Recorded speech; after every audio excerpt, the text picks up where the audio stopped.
D'une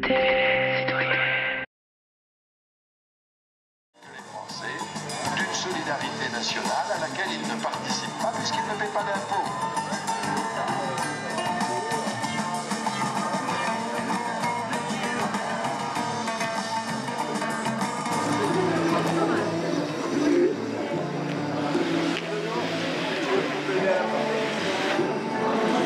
Déjà, je voudrais dire que cette date du 1er juillet elle correspond aussi à la fin de la prolongation des droits des chômeurs. On a 900 000 chômeurs qui vont se retrouver à partir du 30 juin, soit aux ASS, soit au RSA.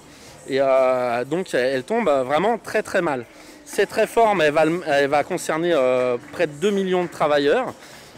Pour près d'1 million, elle va correspondre à une baisse des indemnités d'à peu près 22%, donc ce qui est énorme. On a des indemnités qui peuvent être à 850-900 € qui vont passer à 650. Et même pour plusieurs centaines de milliers, les indemnités, les allocations seront inférieures au RSA.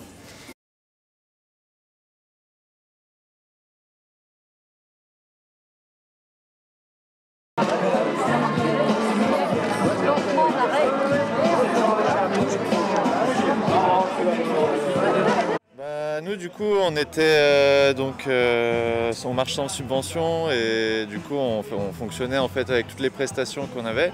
Malheureusement avec le Covid ça s'est arrêté, donc ça fait 1 an et demi vraiment que l'activité a baissé. Nous avant on avait un salarié dans l'association qu'on a dû du coup annuler du fait qu'on n'avait plus notre festival, on n'avait plus les activités d'été. Et là au fur et à mesure ça reprend mais très très doucement. Cet été on n'a que 2-3 dates qui se sont validées. Donc voilà, on est dans une précarité de plus en plus extrême et c'est ce qui fait qu'on réagit face à la réforme de l'assurance chômage.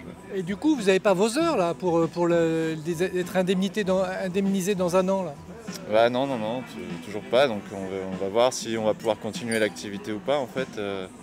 Ce serait vraiment dommage de devoir arrêter parce que voilà, c'était bien parti, on était sur une bonne lancée. Et maintenant avec tout ce qui se passe en ce moment, les réformes et la crise sanitaire, c'est super compliqué pour nous. Mais alors, excusez-moi d'insister, mais vous, individuellement, comment vous allez faire pour vivre si tout d'un coup vous n'avez plus d'indemnité par rapport à un travail qui n'a pas été fait finalement?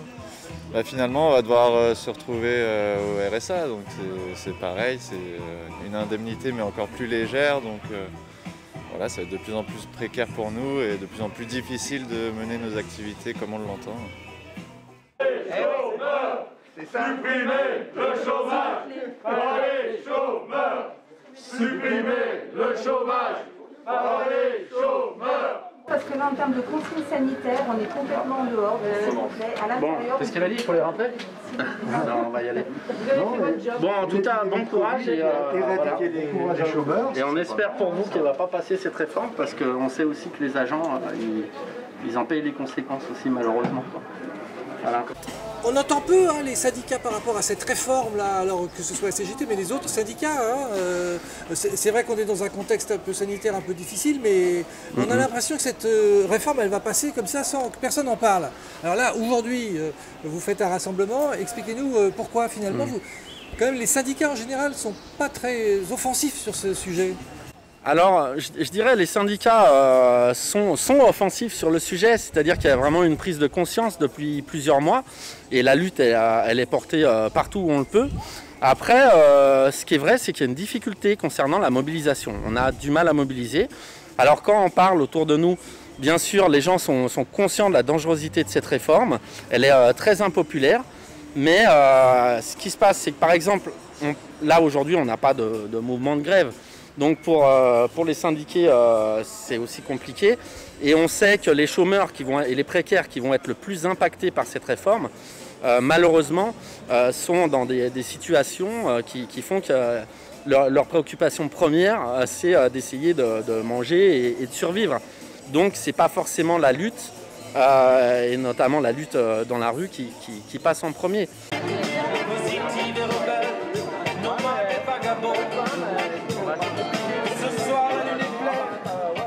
Ceci dit, ça fait plaisir de vous voir là, merci. Donc il y a les camarades de la CGT, mais aussi des écuries qui sont venus ou autres.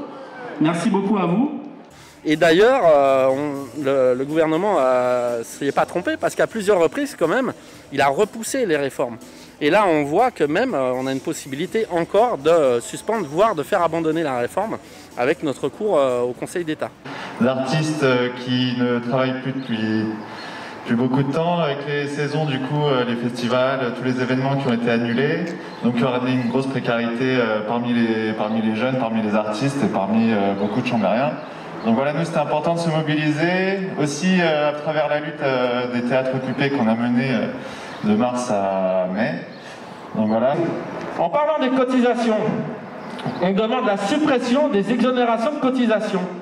Aujourd'hui, on nous dit, comme pour la retraite, mais il n'y a pas d'argent. Bah oui, il n'y a pas d'argent, parce que les patrons, on leur demande plus de participer. Donc à un moment donné, on demande les 32 heures, la suppression des exonérations, et bien sûr, la hausse du SMIC. Parce que si on augmente les salaires, on augmente aussi les exonérations et les ressources pour le chômage et pour la retraite. Je suis cet homme qu'on appelle celui qui vient sur mon appel. Cette réforme de l'assurance chômage, on est contre, on continuera à lutter contre, et que ce soit pour le report du 1er juillet ou plus tard, on va continuer à se mobiliser, à essayer de mobiliser les gens qu'on rencontre sur nos passages. Et voilà, on lâche rien, on continue la lutte avec tout le monde, et c'est ensemble qu'on arrivera à faire bouger les choses. Bon, les artistes, les jeunes, les anciens, les précaires, tous ensemble, on va réussir à faire quelque chose. Donc voilà, on lâche rien, et puis on se revoit pour les prochaines mobilisations.